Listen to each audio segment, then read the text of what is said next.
যাই হোক আবার আসলাম আমরা। এটা হচ্ছে কালসি অস্থায়ী যে হাটটা, গরুটা সুন্দর। ভাইটা কি বিক্রি হলো ভাইয়া? কত দিয়ে বিক্রি হয়েছে? 91 আছে, ভালো হয়েছে ভালো হয়েছে। এই তো মোটামুটি আপনারা 1 লাখের নিচে ভালোই গরু পাবেন। এই যে মানুষের দেখতেছে, এই যারা দেখতেছে তাদের আমি বদার করি না আসলে, মানে এরকম মাঝে মাঝে চেষ্টা করি।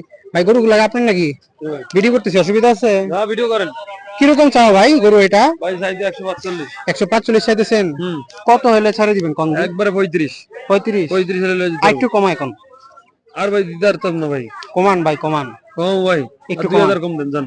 28-25 এর ঘরে যাবেন না? না ভাই, যাবে না? না ভাই। আচ্ছা, এটা কি আপনার? এটা আমার। এটা কি রকম চাওয়া কোন এটা দিন? 60, 160। 160 চাওয়া। এটা এটা কি বলে মনে হয় দেশি গরু না, অনেক না, ক্রস ক্রস না? ক্রস। ক্রস, হ্যাঁ। এটা কি রকম মাংস হইতে পারে ভাই? এটা 4 মনের উপরে আছে। 4 মনের উপরে আছে। আপনি কই থেকে আসছেন?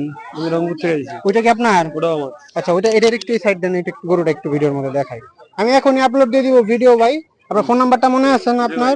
এটা কি রকম চাওয়া বলেন তো? এটা 145 চাও ভাই। এটা 145 চাওয়া। হুম। এটা মনে হয় এটার চেয়ে পাশেরটার চেয়ে একটু বড় হবে না? হ্যাঁ, বড়। এটা একটু বড় হবে। তো কেউ আসলে একটু দামাদামি করতে দিন। অনেকে ছোট দাম বলে ফেলা, তখন রাগ হয়ে যাবেন না, কারণ ছোট থেকে আস্তে আস্তে বাড়তে বাড়তে নিয়ে যাবে। সমস্যা ঠিক আছে? তো আপনার ফোন নাম্বারটা একটু বলবেন, আর আপনি কই থেকে আসছেন একটু বলবেন। আমি রংপুর থেকে আইছি। আপনার ফোন নাম্বারটা? 01977 01977 42 42 48 48 97। 97। আপনার নামটা আরেকবার বলবেন। মোহাম্মদ ফিরোজ। আপনাকে এখানে আইসে যদি কেউ বলে সামনে থেকে একটু গিয়ে লোক নিয়ে আসে, একটু সমস্যা দেখা নেই, দিয়ে ফোন দিন, দিলে ঠিক হবে। আছে? আচ্ছা ঠিক আছে ভাই, ধন্যবাদ আপনাকে।